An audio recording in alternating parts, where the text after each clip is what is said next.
Hey everybody, Eric with Phone Scoop here. We're going to take a quick look at the Nokia E72 today. The E72, of course, is the latest version of the QWERTY-equipped E-series messaging devices from Nokia. And it takes a lot of its cues, of course, from the E71, which you can see here. Both phones look extremely similar in size, shape, and feel. And you can see they have about the same footprint when held in the hand, and are basically, it's pretty clear that the E72 is an evolution of the E71. But let's take a quick look at some of the differences of the hardware. First and foremost, the navigation cluster has changed a little bit. The buttons have been reconfigured and it has a different D-pad on it. We've got send and end keys, we've got two soft keys here, and keeping with E-series tradition, we have dedicated home, calendar, contacts, and email buttons. Pressing those will take you directly to any of those applications. And the keyboard itself, the buttons have a similar shape to the E71, but they do feel a little bit different. They're not as glossy. They have a little bit more friction on them, and that's a good thing. It makes the keyboard a little bit easier to use. Your thumb is not slipping off the keys as you type. I find this keyboard to be very comfortable to type on. In fact, I'd go so far as to say it's one of the better keyboards out there in the mobile landscape right now. Taking a tour around the rest of the phone, on the left side you'll see hatches covering the micro USB and micro SD card ports, so the hatches are there on the left. Nothing but the micro pin charge port here on the bottom. And on the right we've got our volume toggle and application key. One of the biggest changes that the E72 sees is the addition of a 3.5mm headset jack. The E71 had a 2.5mm, so that means that this device will work with most stereo headsets that come in with MP3 players and such. We have the power and lock key here, and on the back we have a 5-megapixel camera, which is also an upgrade. The E71 had a 3.2 megapixel camera, and this one has autofocus and flash. You can see the speakers there for the speakerphone, and the back plate is made out of metal and has a nice texture to it.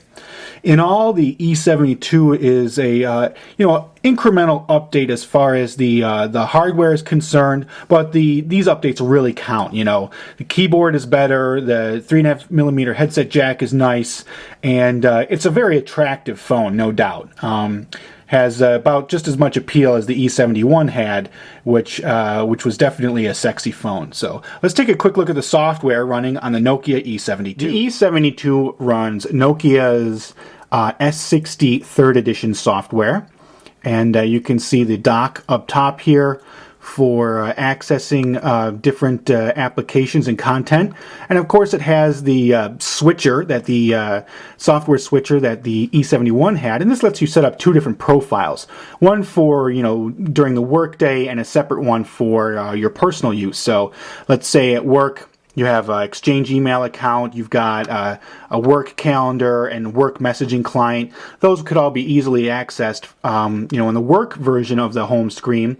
And when you switch to personal in the evenings at 5 p.m., you could swap it for, your Google Chat client and your different personal services that you're using rather than the ones from work.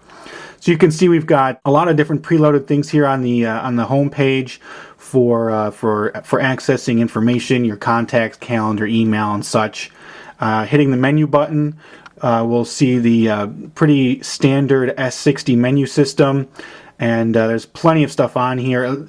What's nice is that this is a very responsive user interface. It's got a little to no lag as far as the scrolling around the screens and jumping around to different applications is concerned. Speaking of applications, we'll open the native applications that are on here, and there's just a few. You can see the clock and games, GPS, and gosh, they even stuck The Sims on there, and Monopoly, and a few other games. So that's nice to see. And the OV store, of course, is here. The control panel looks about the same. We've got lots of the same options for configuring the device. And one thing I forgot to mention about the D-pad of this phone is the center D-pad piece there is actually an optical trackpad. So without pushing the button, I can move around. You can see I'm not actually pressing the D-pad buttons. I'm just swiping my finger across the trackpad. I forgot to mention that earlier.